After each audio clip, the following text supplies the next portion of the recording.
दोस्तों नमस्कार। आपको याद होगा सन 2020 में पूरा देश कोरोना की चपेट में था।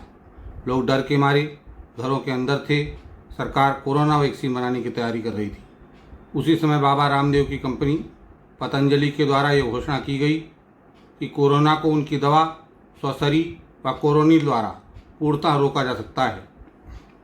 कंपनी के मैनेजिंग डायरेक्टर आचार्य बालकृष्ण ने दावा किया कि उनकी यह दवा 100% कारगर है और उसी समय उन्होंने कुछ एलोपैथी पर भी अनाप शनाप बातें कही, जिस पर इंडियन मेडिकल एसोसिएशन IMA द्वारा आरोप लगाया गया कि पतंजलि के द्वारा कोरोना वैक्सीन के विरुद्ध प्रचार किया जा रहा है और लोगों को भ्रमित किया जा रहा है।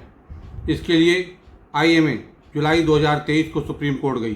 कोर्ट द्वारा 21 नवंबर 2023 को बाबा रामदेव व आचार्य बालकृष्ण को निर्देश दिए गए कि आप इस प्रकार के भ्रामक विज्ञापन न दें। यदि आप ऐसा करेंगे तो आप पर 1 करोड़ तक जुर्माना भी लगाया जा सकता है। परंतु कंपनी ने उसके बाद भी अपना विज्ञापन जारी रखा और उसके दूसरे दिन इनके द्वारा प्रेस कॉन्फ्रेंस कर कहा गया कि मैं पूर्णतः सही हूँ, यदि मैं गलत हूँ तो सज़ा यहाँ तक मुझे फांसी भी दे दी जाए। कोर्ट ने बाबा रामदेव को फटकार ड्रग एंड मेडिकल एक्ट 1954 का उल्लंघन करने के लिए लगाई। यह एक्ट कैंसर, मोतियाबिंद, मोटापा, पथरी, डायबिटीज ऐसे ही 54 प्रकार के रोगों के इलाज पर ठीक करने के प्रचार पर रोक लगाता है। यह एक्ट अंग्रेजों द्वारा पूर्व में लगाए गए एक्ट 1944 की कॉपी कर जवाहरलाल नेहरू द्वारा बनाया गया था, क्योंकि उस समय इन रोगों का एलोपैथी में कोई इलाज नहीं था, जबकि हमारी आयुर्वेद में इसका इलाज था। परंतु अंग्रेज अपनी चिकित्सा पद्धति को ही लागू करना चाहते थे। यह एक्ट काफ़ी पुराना है। उस समय कुछ रोग जैसे एड्स आदि का इसमें नाम भी नहीं था। केस की 27 फरवरी 2024 को सुनवाई पर सुप्रीम कोर्ट ने नाराज़गी जाहिर की।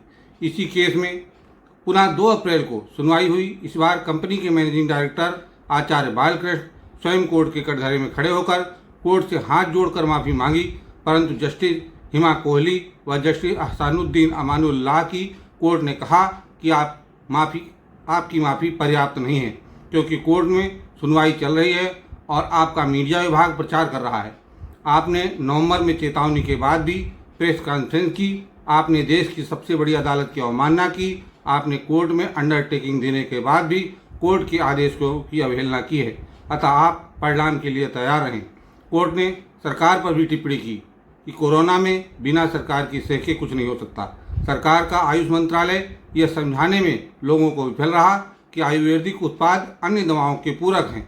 अभी इस केस की सुनवाई 10 अप्रैल को होगी।